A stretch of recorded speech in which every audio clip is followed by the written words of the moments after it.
Hey guys, good morning. This is Anthony here, Bibles and Barbells, and I haven't posted a video devotional in a while. Several reasons for that. I won't get into much detail in this video. Maybe I'll do a separate video. But for the last, I would say, 5 weeks, I've been going through some things like upper respiratory. You could probably hear a little bit of my voice still. Breaking out in hives from stress or working out or don't know what that is, trying to get a handle on that. That's been going on and off since last September when I had COVID-19. Actually, the other day it was so bad that I ended up doing an online teledoc visit, got some prednisone, which I'm taking now. I'm on my second day. And this is the second time I've been on prednisone. Once was for the upper respiratory that I had, the cough. And before that, I had my wisdom tooth pulled. I was out of action for a while. So it seemed, I was telling my wife, it seems like it's the last 5 weeks. Every Sabbath, every Saturday, I'm trying to recover and get ready for the new week. So it hasn't changed. So that's and again, I'll do a separate video on an update on all that stuff.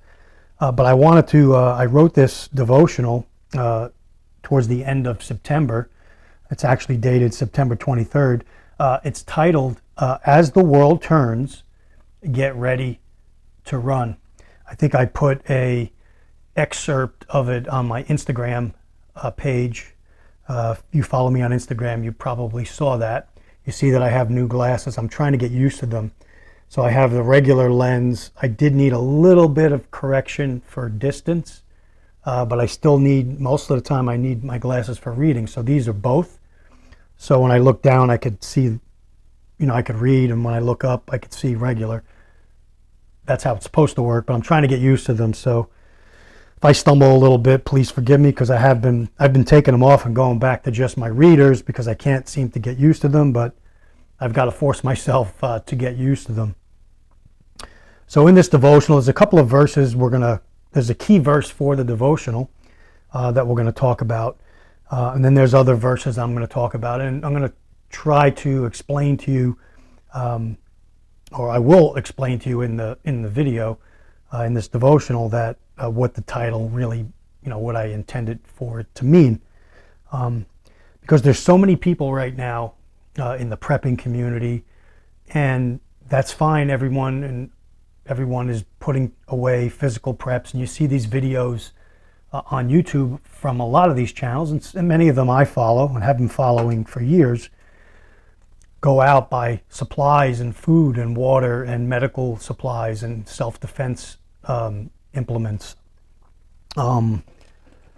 prescription medications, strategically relocating if possible, get out of the cities, find like-minded people that see things how they're really going on and think like you do, and then you can on paper form a community and weather any storm that's coming. And that's all well and good, but it's much deeper than that, what's going on in the world today. And that's what this devotional is going to focus on, because I like to look at the big picture biblically and then break it down and say, well, okay, I'm doing this and this. Of course, I need physical readiness for things that sustain me, like, do I have electricity? Can I function without it? Can I make my own power, at least limited amounts? Can I feed my family with supplies that I've stocked? Can I grow food? Am I networked enough to barter and trade and get things that I can't do, or things I can't manufacture myself? Do I have a network that I could barter with, and do I have things to barter? So that's all the physical realm. But what's happening again is much bigger, and I'm going to give you 2 illustrations here today that we'll talk about, and then we'll get into the devotional. But these illustrations kind of sum up or give an overview on what the devotional is about. The first one is this: if you tell a man that there are 581 billion 678,934,341 stars in the universe, he'll believe you. But if a sign says fresh paint, he has to make a personal investigation. This next one goes like this. It's called His One Mistake. He wore his rubbers when it rained. He brushed his teeth twice a day with a nationally advertised toothpaste. The doctors examined him twice a year. He slept with the windows open. He stuck to a diet with plenty of fresh vegetables. He relinquished his tonsils and traded in several worn-out glands. He golfed, but never more than 18 holes at a time. He got at least 8 hours of sleep every night. He never smoked, drank, or lost his temper. He did his daily dozen daily. He was all set to live to be 100. The funeral will be held on Wednesday. He survived by 8 specialists, 3 health institutions, 2 gymnasiums, and numerous manufacturers of health foods and antiseptics. He forgot God. So in this illustration, especially the second one, it looks at a person that's just doing what he thinks is right. He's living a good life, a righteous life. He's trying to stay healthy and eat good and take care of his body and exercise. And these are all good things. But the one biggest mistake that he made was he forgot God. So this tells you that you don't have to do egregious things necessarily to not be a believer. You can do very mundane or everyday type things and still be cast into the lake of fire at the time of final judgment. So let that sink in as you go about your life. If you're watching this and you're not, particularly inclined to read the Bible or to go to church or to be a part of a Bible study or something like that, and you say, they're all hypocrites or something like that. That's what, again, you'll see in this devotional that we're going to talk about. And the title, As the World Turns. I use this term in the context of this devotional, not as the world spinning or turning like a globe, like we're taught that the earth is spinning 1,000 miles an hour, going around the sun, I forget what it is, 200,000 miles an hour, and propelling through the galaxy altogether at 1,000,000 miles an hour or something to that nature. I'm looking at it as the form of the world turning from bad to worse. And that is what we're seeing, I believe, in the world today. Disease, wars, famines, earthquakes, drugs, economic collapse, illegal border crossings, corruption at all levels of government, every single level, all the way down to local. Medical tyranny, big factor the last 3 years. Medical tyranny, right there. Read that book. Lawlessness. Evil definitely seems to be winning this war. As I observe people living their lives, I don't detect any sense of urgency.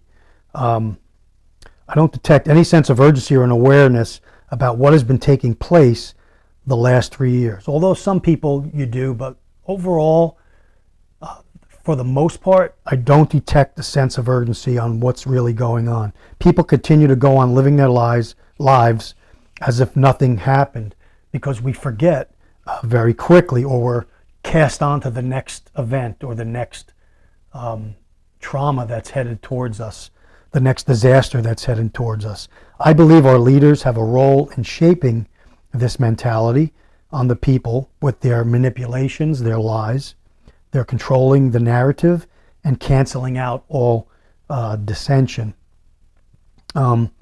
These leaders use tactics like divide and conquer. We see this every day. If you really pay attention to what's going on, you'll see a lot of this divide and conquer mechanism, skin color or race, let's say that, nationality, sexual identity, religion, language, your profession, what you do for a living, your class warfare, social customs, and your political identity. If you're On one side of the spectrum, you're viewed as a radical. If you're on the other side of the spectrum, you're viewed as, you could go along to get along. You're accepted. And so we're given these two paradigms. I say this in a lot of videos, the right, the left, Democrat, Republican, and you just have to choose one of the two. And it's the same coin, two different sides. If you really narrow it, if you really boil it down and look at it, that's what it is.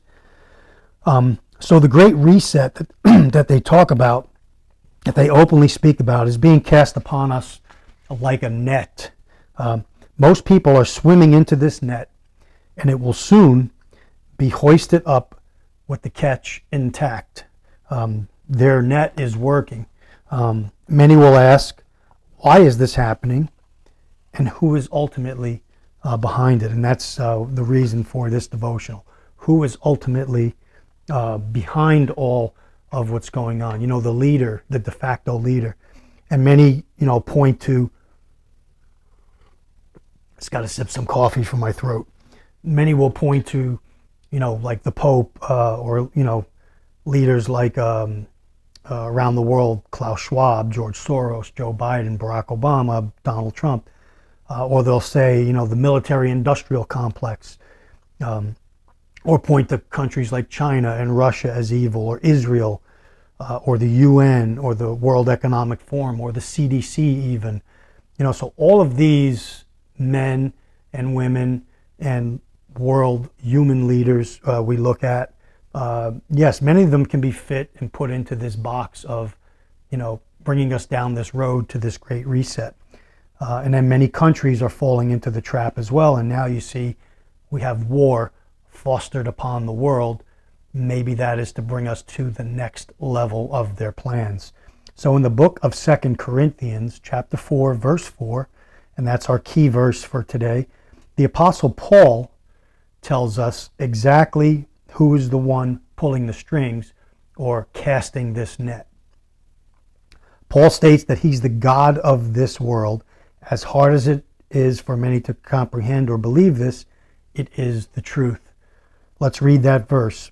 2 Corinthians 4:4 in the King James Version says this: in whom the God of this world hath blinded the minds of them which believe not, lest the light of the glorious gospel of Christ, who is the image of God, should shine on them.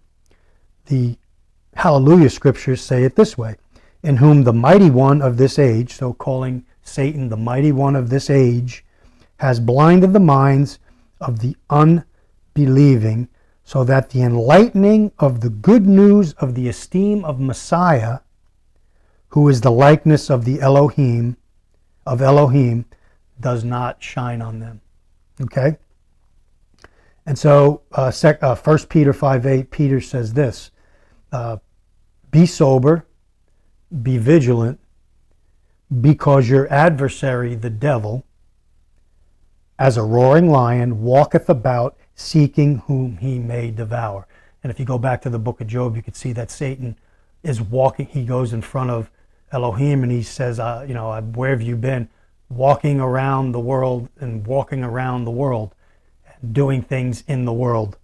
So he's out about walking. Even though he's been stripped of a lot of his power, he still is a great adversary, and he is deemed the God of this world. If we look at population statistics, and I like using these numbers, again, they may not be exact, but they give us I want to get a good picture in our heads to be able to think and to feel and to act today. There's roughly about 8 billion people in the world today, approximately. About 178,000 people a day die, okay? The number, that's what I've researched. 178,000 deaths of all types around the world die worldwide. That's 7,416 per hour, and I believe 124 deaths per minute. How many of these 8 billion people have been blinded by the God of this world? I want you to think about that as part of this devotional. How many people, did you ever think about how many people have ever lived in the world from Adam up until now? Some of the research I did and I've seen some various numbers, but I saw a number of 121 billion. So let's say all the people that ever lived were 121 billion people. And then think about the 178,000 deaths per day, and then go back to think about how many are truly followers of Yahuwah through his son, Yahusha, Jesus. How many are born again believers following Torah, following the commands, celebrating the feasts, celebrating the Sabbath on the correct day, and not following the false church that celebrates it on a different day. So again, think about that. Yahusha, Jesus himself, stated that most people will not enter into the kingdom, the New Jerusalem, which is in Revelation 21:22. This would mean that most of the world's population who die every day would be headed on Judgment Day, on Final Judgment, to the lake of fire. So think about that as we move forward. And we're going to look at some other scripture now. Revelation 20, verse 15. And whosoever was not found written in the book of life was cast into the lake of fire. That kind of gives you a picture of the seriousness of what I'm talking about. If your name is not in the book of life, this is doing it Yah's way, what the Bible talks about, and not your own way. Man has his own ways, his own doctrines, called doctrines of men. But doing it Yah's way, if your name is not in his book at the end, when you take your last breath, your lot, when you're resurrected, is the lake of fire. Psalm 118:20. This gate of the Lord into which the righteous shall enter. Okay, this gate is that gate is the chief cornerstone. It's Yahusha. It talks about it in the New Testament.